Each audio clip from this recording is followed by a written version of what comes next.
Welcome to Go For Side Effects. I'm your host, Kevin Samion, and co-host John. John, how you doing, buddy?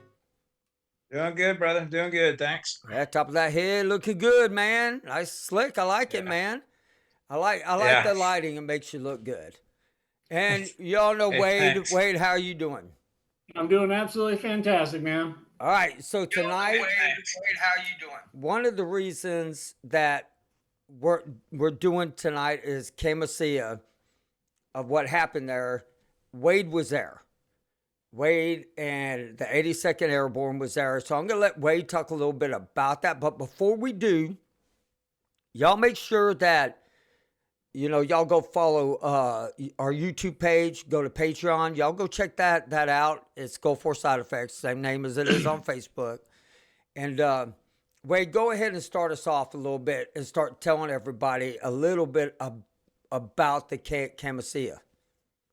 Yeah, it was early March after we'd already crossed the border that we had stumbled upon it. It was an area called Objective Gold that we had entered. At that time, I was new. I had a big old cherry stem flopping from my head. The biggest thing I can remember from it was a ginormous complex, just absolutely mammoth.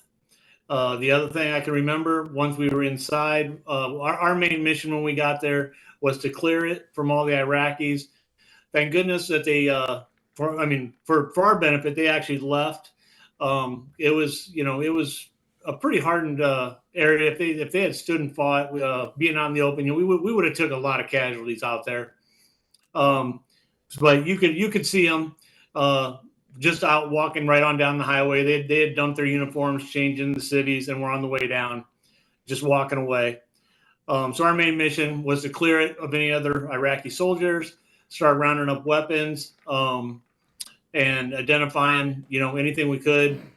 Some of us had cameras, took pictures, and then from there we moved out to the perimeter and basically pulled security. And then let the engineers move in and, let the engineers have their fun. And this is when the exciting part to me on this gets, because this is kind of going to be a documentary on on a few of them. So we're mixing everything up, but bear with me. I know I'm pretty for sure I got this, but I'm going to start off what the explosion looked like. Is everybody ready? Here we go.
Man, that's just crazy, ain't it?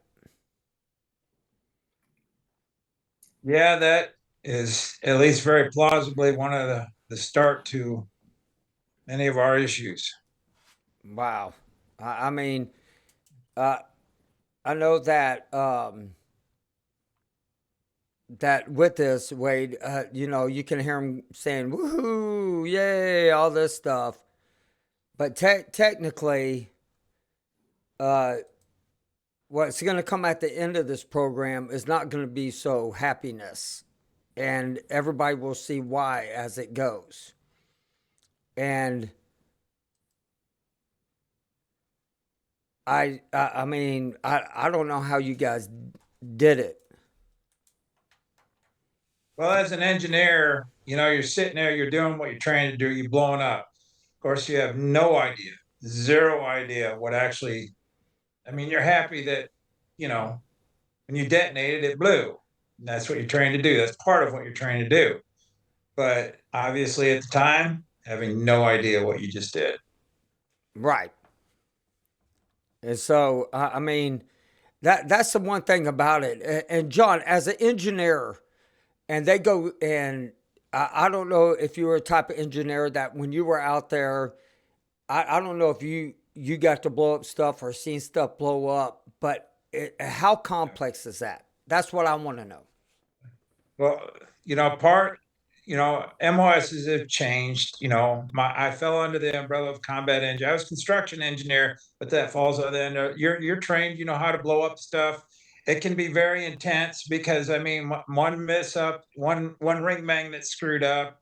You don't have the det cord laid out right. You didn't position the explosive just right. It's a lot of fun when things go right. It's when things don't go right. And I hear again, the men and women, that do this, you're like, okay, we did what we were set out to do. And that's why you're hearing the hoo-ah and all that, because that's fun. But here we are over 30 plus years later, and so many of us suffering. Is that the exact result of what we got going on? We've talked about that many occasions, and we don't believe so. I think there's too many layers to identify specifically what the cause of our issues are.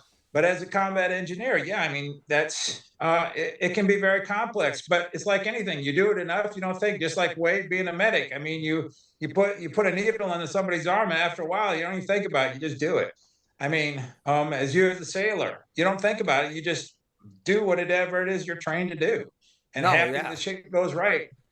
And, So and Wade, I know we got some pictures that are about to come up in a little bit, but your time and experience when you first saw this, what were your thoughts? Again, I was new. I was completely overwhelmed.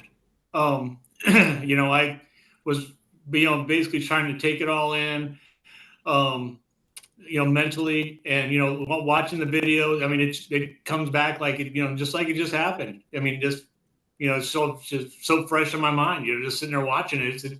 It's crazy.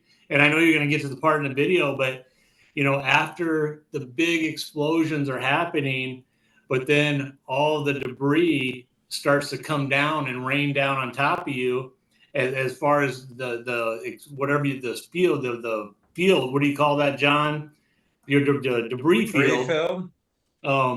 And and you're out in the middle of nowhere, and there's nowhere to hide. We were in a pit, and we're basically just all kind of hunkered up together, covering each other, because you had no idea what was coming out of those explosions. Right, and this is the very beginning of the explosion, everybody, and it's just it is amazing to look at it because that y'all were a good distance. How many miles would you say that was? Or clicks? Sorry, clicks. No way. I was guesstimating 5-8 clicks, maybe. 5-7 miles, give or take. Oh well, you mean away from what they're viewing? Yeah, No, it wasn't. I mean, that's okay. So here's the deal. I don't know. I never had or never experienced anything that was remote. Yes, you pop a charge, I guess. Okay, so you pop it, and yet you got time to get back. It's a time delay fuse. So, but you only got, they had minutes on it. And I don't remember what the minutes were. So you pop it if that's kind of was. So they weren't running. They weren't that far back on. They weren't running cable that far back because what I looked at, they're at least several hundred yards away from wherever because you have to have time to get away. Because like you just said, you're blowing shit up and you don't know what's going up. You're just worried about what's coming back down at the time. You got to protect yourselves, So I don't know what the time delay, how long the fuses were, to be honest with you. So yeah. But a few minutes. And so now I want to get into the video, and this is we're gonna bring the video up now. And hold on, wrong one. You're all good, brother. You're all good. You're all good. Okay. Glenn is right there, so we're in good hands. And so we're going to get into the Khamisiyah, and we're going to go through this. We're going to be pausing through this in and out. It's only 6 minutes long. Guys, this right here tells it all.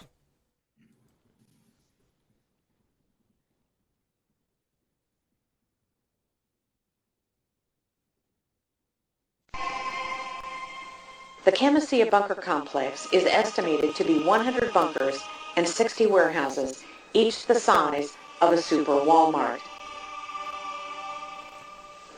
The destruction of Khamisiyah was not even discussed until June of 1996, when it was addressed by Senator Specter at the Senate Armed Forces hearing. General Schwarzkopf said the following. As I stated, the first time I ever heard of Khamisiyah was in 1996 when it was first announced by the Department of Defense, and nobody was more surprised than I was. A little later in his testimony, General Schwarzkopf apparently contradicted himself when he said the following. I remember General Franks came to me, and I assume it was Khamisiyah he was talking about at the time, because it was about the same time frame, and talked about this huge ammunition dump that they had found with literally tons and tons and tons of ammunition in it, and there was no way they could possibly retrograde it, and I challenged him on that, and he convinced me that no, they couldn't retrograde it, and therefore they were going to destroy it in place. I said, fine. Now that's Khamisiyah. From what I heard about the size of the bunker that Franks was talking about and the others that they blew up, these were huge bunkers with crates and crates and crates and crates of ammunition in them, and I can only assume that they either didn't recognize them or didn't see them at the time. We were under pressure to withdraw, and under the pressures of withdrawal, we did destroy everything we could so that the Iraqis couldn't fall back in on it and use it in some other war against us. General. And we all remember that because we play this. If you have missed that episode, make sure you go back and watch General Schwarzkopf's testimony, because that right there, it almost broke my heart, especially for his bodyguards and all the guys who were sitting there who were really, really suffering. And so I just want to bring that up in the very beginning of Schwarzkopf. But what's amazing is y'all have to remember they were never put under oath. Everybody else was, but they were never put under oath. And so we're going to get back to the video. Schwarzkopf just stated that he was concerned about the Iraqis regaining control of the ammunition that was contained at the Khamisiyah ammunition depot. However, several individuals have come forward with other reasons as to why the bunker depots were hastily destroyed. I'm Dan Topolsky. I was the Nuclear, Biological, and Chemical Defense NCO for B Company, 37th Engineer Battalion. I was on the Khamisiyah Bunker Complex mission. Sergeant Topolsky was one of the nuclear, biological, and chemical non-commissioned officers in charge of identifying munitions at Khamisiyah Bunker Complex in Iraq. I felt betrayed.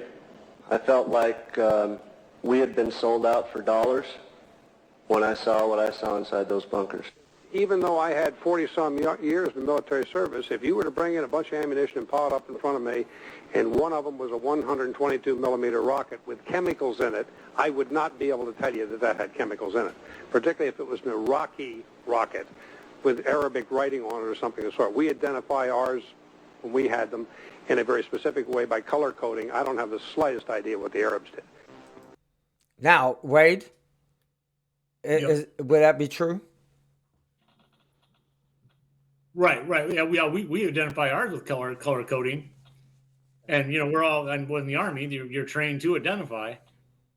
Right. And so, I would think Schwarzkopf is actually saying a fair statement that he wouldn't know if you brought him, if it would have it or not, unless it was color coded or has some kind of writing, correct? He might not know, but the people giving him the information damn sure knew. Well, right. Yeah, but on top of that, He personally might not have been trained on it, but the people that, Right. that reported him transferred that information. They were damn well aware of what they were doing. And see, and now that's where it now gets interesting, because you know, he just sat there and said he wouldn't know or any of this, and let's just play it. Let's let the audience kind of be that deciding factor.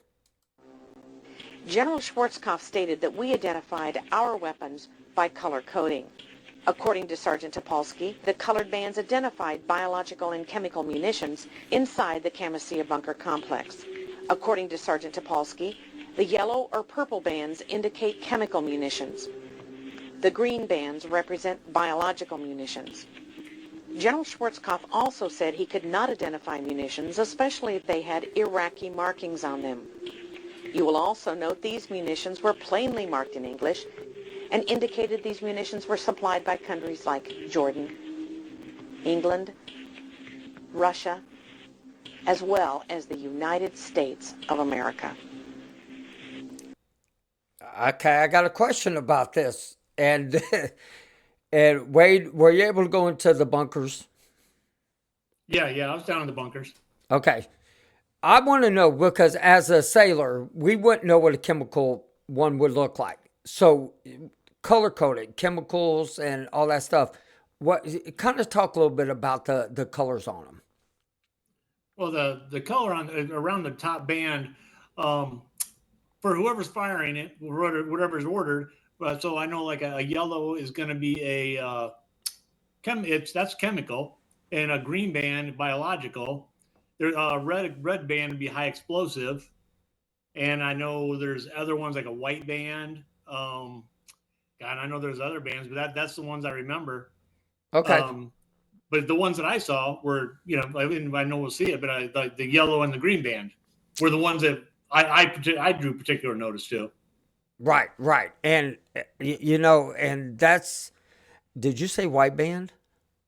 There is a white band. What the hell is a white band? I don't know. That'd be a Tina question. Okay, we're gonna have to figure that out and kind of put that in there a little bit later, or somebody may know and they can put it in the comments. But let's kind of get back into this because it's almost done, but it gets a little bit more interesting from here. According to the 1972 Geneva Convention, weapons of mass destruction are illegal. Therefore, according to Sergeant Dan Topolsky, it is very likely that these munitions were destroyed not so much to prevent Saddam Hussein from regaining control of them, but to destroy the evidence of these countries breaking international law. The 37th Engineer Battalion, way back in the air campaign, was ordered by our battalion commander not to wear our protective overgarments unless specifically told to do so. My company pretty much ignored that order because my company commander supported me when I said that that was dead wrong, and he's going to wind up with a dead company if he listens to it. Now, a lot of the other companies in the battalion didn't do that. On April 17, 1997, General Colin Powell testified before the same Senate panel, and as was the case of General Schwarzkopf, he was not required to take the oath to tell the truth. Okay, before we get into that, there was a question asked us. So were the rockets there that had the chemicals on there, the American writing, United Kingdom writing, were them American rockets like we made them and shipped them there, or did we just ship the chemicals there? Anybody? No, I think that they're already, they're assembled. They're ready to go. Okay, see, and that, it's no different than what we're doing right now today. Okay, all right, and I mean that just amazes me, and they're right, Geneva Convention Act. I mean, we broke that, because of this, along with all these other countries, and that's where at the end of this, I'm going to get a little bit sticky with all this. Because I have a few choice words I would like to say about it and why nobody got involved in this. But here we go. In regard to the chemical mop suit, General Powell said the following. We use protective overgarments, boots, masks. I don't think you have seen a single battle scene from the Desert Storm War where our troops were not in mop gear. Well, the Department of Defense officials continue to lie about what we know and what happened during Gulf War I. But it's real simple. The chemical agent alarms went off. There was no other reason for them to go off. The individuals got sick. There's no other reason for them to get sick. And medical tests, my own medical tests, absolutely confirm the sarin and cyclosarin exposures, for which I had been notified directly by the Deputy Secretary of Defense by name in a personal letter that, hey, Doug, you got exposed to sarin and cyclosarin because you were downwind from Khamisiyah. But Khamisiyah was only one of over 100 sites that we deliberately blew up after the completion of the ground war from March through the fall of 1991.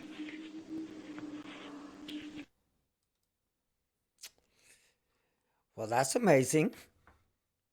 I mean, that right there, that just, I mean, I do not understand. I don't get it. I don't get it at all. You could tell by General Schwarzkopf's the way he phrases thing. It's all in the terminology. In today's world, see, Uncle Sam knows they won't be able to get away with that because everybody has this thing called cell phones. Everybody can take cameras. I mean, the communication is just too broad. I mean, not to say that Uncle Sam, they can control that, obviously, if they wanted to. But the bottom line is, it's the verbiage that was used. They said, General Schwarzkopf says, well, I don't see a single scene where people weren't in mop gear. Well, we weren't in mop gear until the alarms go off most of the time, and then we were given an all clear or any other variety of reasons to get out of mop gear because nobody wants to be in that crap because it's hot.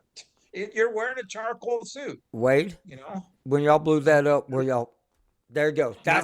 There you go. No, never was in mop gear, not a single time. And that's what just blows my mind. That literally just, I don't understand that. I don't at all. Matter of fact, so we do have some pictures that was given to us. If that person wants to say, yeah, they gave them to us, that's up to him. And I want to share these right here. Yeah, so that's actually a U.S. anti-aircraft gun. In addition to the other munitions, we give that to Iraq during the Iran-Iraq war. So that's actually the pit. We all took our little hero pictures in there, and the engineers blew that up. And then that was the hole that we sat and watched the explosions from. So would that be considered a foxhole? It was a fighting position for that aircraft gun. I'm just asking a question. I'm a Navy guy. We don't dig holes. He don't dig no damn holes. No holes. That's why we're Navy. Navy. A foxhole, Kevin. That is a pit with a weapon inside of it. And now we're going to go to this one. And this was. That's a good picture. You see the ridge of the pit there at the very bottom of the picture, but that's the hole that right there. You're in. And that's Khamisiyah, y'all blowing it up about 8 clicks away, right. 8 to 10 clicks away. Okay. And I mean, is that y'all? That was a couple days. That's what was interesting about the whole thing, because that was a couple days after the explosion. We had torrential rainstorms come, and that's a blown out railroad train at a place called Toledo Airfield, and that's where we like basically sought refuge in there.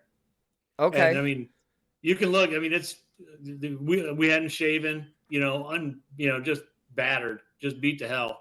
Oh, okay. I'm gonna go to the next one because you got some pretty good ones up over here too. And so, right there. Yeah, no, those came as we were doing making sweeps and doing all the security and getting whatever was left over out of the bunker. We had to round up all the weapons, and then they took accountability for those, and then eventually those went into a big hole with a bunch of diesel and burnt. They wasted all them guns. I mean, all them? All of those. All of them. That's just a few guns there, Kevin. A few man. That's not many. Oh, really? Well, that looks like a lot for a Really? Navy guy. That's not a lot, trust me. All right. So explain this one. Is this a bunker? Those are, John, I'm sure John's seen those too, but they're like little spider holes. Yeah, those things, we had to go in and clear them. Those will Yep. fucking pucker you up when you go inside them Yep. sons of bitches. Really? Pitch dark in there. Well, because And- you're expecting everything to be booby trapped. I or, mean, or you might what would y'all find down in body there? that happens to be in there. Okay. Yeah, That too. that's crazy. That's crazy right there. All right. This is the one I want to talk about. Well, you're not That's, smoking. They're not smoking a cigarette there or anything. They should be. Yeah, he didn't smoke. He's a young troop, good kid. He got loaned out to the 307th engineers, but as you can see, that's obviously clearly yellow stripe. I haven't honestly on the other ones. I wouldn't be able to testify if that's a green or purple stripe, but it's definitely not yellow. And I just keep going back to the whole biological. It's the only thing that sticks out in my head. That's just, look at all them, man. And that's just one little corner. You're like you said, they were just ginormous, man. God, that is unbelievable. See, I never seen any of these pictures. I mean, when I got these, I was just so amazed. I was like, what the heck? And that's little. That's little. That's what you're telling me, right? That's just one little area, yeah. Okay. All right. We're going to go down, and I would like to know what the heck is. I mean, I see them outside, but what is that in front of me? And that's basically crates of artillery shells. And if you zoom in on, I tried to zoom in, but yeah, you can definitely make off. I won't say like English writing, English letters and numbers on the side of the crates. Okay. All right, man. That's just and. Let's talk more pictures of the Khamisiyah explosion, and that's Scotty took those pictures there. He was nice enough to share them with us. Okay, oh, that's cool. I mean, it's not now, but back then, were y'all packing up leaving? That's gonna be Scotty's picture too. Yeah, that's when he was with the 307th engineers. Okay, and that's y'all's Humvees. He was riding in. By the way, United States Army, if you ever get rid of a Humvee, I would like one. I want a military Humvee, please. You shake your head no, but I'm impressed with them things. That'd be the only reason I joined the Army, to drive one. All right, what the heck is this? Is this a little town? I was moving into that Toledo airfield. It had already been bombed out pretty good before we got there. Okay. But wow, man. It looks like you just rained. Huh. Yeah. Okay. And there's another one. And it's just as it's getting bigger and bigger, and little. I mean, that is, man, that's just unbelievable. I mean, I'm really sorry about what y'all had to go through. I will say, though, I talked to Scotty earlier today, and, after everything he went through there, too, same thing. He finished with 22 years of active duty. Wow. So, I mean, take that for what it's worth. Man, just unbelievable. I mean, what was it like as the explosion as it was going on? Because we're about to bring up that video in just a second. And so, well, I think that's like, I think about like a 4th of July celebration that gone wrong. Everything's going good. Everybody's happy for a minute. And then all of a sudden the pit where all the fireworks are at blows up and you're like, oh shit, that's not right. Because after everything starts falling down, now it's like you're running for cover, and there is no cover, as you can see. Oh man, there's not. I mean, there's nothing at all. Yeah, there's nowhere to hide. I really would like to say I'm really sorry, guys. I mean, really, I am. I just and this is where it gets worse. And this for me kind of hit home a little bit more for Wade than anybody else, and the 82nd and the 37th, everybody who was out there, because remember the first video we brought up where they, it was just a little bit. I'm going to pan a little bit now. I'm going to bring this up. And this right here is halfway through.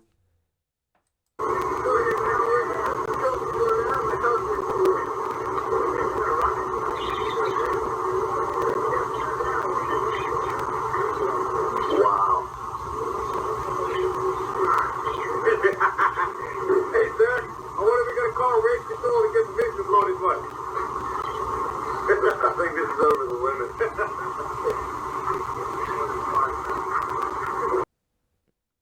Man, and that's just like halfway through it. I mean, this was only 9 minutes. And when we get to about the 8 minute and 45 second mark, which we're about to get there, this is where the tangents of every veteran out there needs to be really upset about. Because if you notice, which way is that smoke starting to come? On top of y'all. And, I mean, when did y'all realize, Wade, that it was coming on top of y'all? You know what? I honestly don't know. We were just in the pit. Once the shit started falling on top of you, it was just back down in that hole. And here, no one ever thought that there was chemicals. Who would have thought there was chemicals in there? Right. And this is...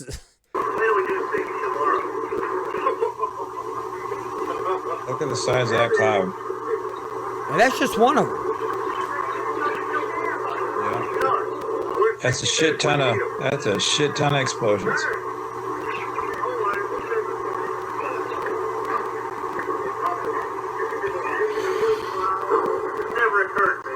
I would love to know how much they used to blow that up.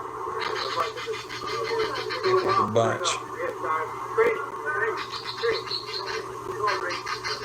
Now 14, 10 hours, you stop filming.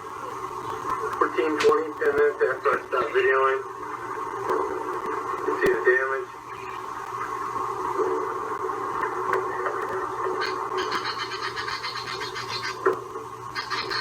See the rounds going off. I mean, something a while ago. See, I can't watch anymore. Because right there, all them chemicals are coming on top of y'all. That's just, that just blows my mind. I mean, and that's when they were talking about the chemical alarm started going off. And oh, brother, they were going off way before that. Well, no, I'm talking about when they blew up Khamisiyah, and they were talking about when they blew it up. If you watch that last video, and they realized that plume of smoke after they blew it off, chemical alarms and tanks and all that started detecting that there was chemical warfare out there. And so, and don't get me wrong, do I believe Saddam used some on us? Of course. He put oil inside or all over the Persian Gulf down by Kuwait. So he didn't think our ships would go through it or something. I don't know what he was thinking. Been different if he would have lit it, but he didn't. Oil rig fires. I mean, oil rig fires. You don't know what he put inside of them. None of us do. But I can tell you this, what we just watched tonight, we did this. United Kingdom did this. Jordan did this. Russia did this. Everybody that gave Iraq and they put inside them bunkers, to me, are responsible just as much as anybody else. I mean, to me, that's a fair statement. If the DOD and all them don't like what I'm about, what I'm saying, here's your proof. I mean, this has already been testified on. It's already been through court, or the Senate hearings, not court. If it went to court, a lot of people would have went to freaking jail. But this was done, Geneva Convention Act. We just blew it. right there. And when he said that he felt betrayed in that video because he felt like the reason they blew it up was because leave no evidence but behind. That's exactly what he was saying in the video. Y'all got anything to add to that? No, I totally agree with that. Absolutely. You know, it's just, it's sad. And, you know, a lot of people aren't here because of it today. There's a lot of you guys that have gotten cancer, and especially the guys who were close up to it. And I mean, you know that, Wade. And so, I mean, the VA, everybody needs to start acknowledging this. And that's where a little bit of another tangent is going to come in, because I know Wade's going to say the same thing I am. And when you go to a VA appointment, and they've known about Gulf War, and it's not illness. Stop saying illness. That drives me absolutely bonkers. It's a side effect. That's why we name this Gulf War side effects, because this is a side effect of crap like this. And we caught, and we're suffering neurological cancers, digestive system, I mean, cognitive, everything, because of stuff like this. Because when you go inside of a VA, and Wade, I'm going to let you take this part because this is where I get angry. But tell them, when you go to VA, what do you ask a doctor? Oh yeah, and I just had quite a few appointments the last couple of weeks, and mostly specialty clinics. And I'll ask them, and I'll be nice about it, and I'll tell them before not to be condescending, if I can ask you, and they're all really nice about it, and say, are you at all familiar with any signs and symptoms related to Gulf War illness or environmental exposures from, Desert Shield, Desert Storm 9091? And in the last 2 weeks, I've not had a single doctor acknowledge that they were, and they just said, I absolutely know nothing. And whichever doctor I'm there to talk to, they are more than willing to discuss it. But particularly my primary care is very open-minded. Although she has a lot of other patients, she only has one other Desert Storm patient that she's familiar with. So they're on time. I'm not her only patient. No, I get that. That's what your specialty's for. Yeah. And the specialty clinics, there's, I saw a student was great, but I kind of like what we talk about with Jimmy. How many are there of us? There's not a lot. In the big scheme of picture, there's not a lot of us. We're a drop. No, a small drop in the medical community. And it's sad. It is. It is, but we're not looked at. We're looked at like a hangnail in the big picture, and not that we should be looked. We should be considered a little more than that. But when you look at our numbers, we do not have numbers, and we have no consistency whatsoever. That's the problem. And this is where I want to talk about the PACT Act. This is my tangent. Okay, we already have presumptives. This added presumptives, but it added cancers, in which I'm very grateful, because now I see a lot of Vietnam guys are finally getting, paid for it, taken care of, their spouse will be taken care of. I'm grateful for that part of the PACT Act. Can't presume. I haven't heard of hardly anybody getting paid out for that.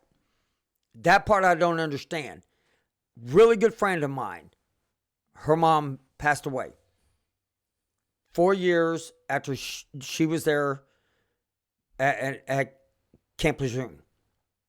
That nothing. They got the proof that she was there. They got the proof of the cancer. They got the proof of everything. Nothing. That irritates me. You didn't get anything? Nothing. They haven't gotten anything. The attorneys will not call back. And so I think the VA, this is where they need to bring me in. If the VA would have brought me in, I would have taken the Camp Lejeune without attorneys, and I would have went back case by case by case. And them are the ones who would have been paid out. And Camp Lejeune should be paid out. Every single one of them should. Okay, but I haven't met too many. I haven't met anybody. I've heard of a few people a quote on TV, okay, that they got paid out for it, but I haven't met anybody. I know a lot of people who can't presume. Now, that being said, Iraqi freedom, PACT Act's great for them. You know, but when you go into an environmental exposure exam, what does that do? If your doctors ain't going to know anything about it, what does it do? It just gets more people into the system to sign up for health care, which great. I'm grateful. I don't have a complaint about my health care. What I have a complaint is the PACT Act was, when it was in place and you go to the exam, that's the problem, is they're not doing anything for environmental exposures. They haven't done it for 33 years. The doctors don't know about it. And I know that I'm going to get a lot of, slap back out of that. I don't care. Because every doctor I go to, half of them don't believe in Desert Storm. Half of them are not doctors. They're student practicing teaching, being taught at the hospital to get their degree for nurse practitioner. And them people are knowledgeable. Heck, I just had a neuropathy test.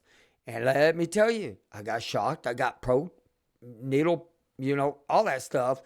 And, and me and her had a good conversation, very knowledgeable.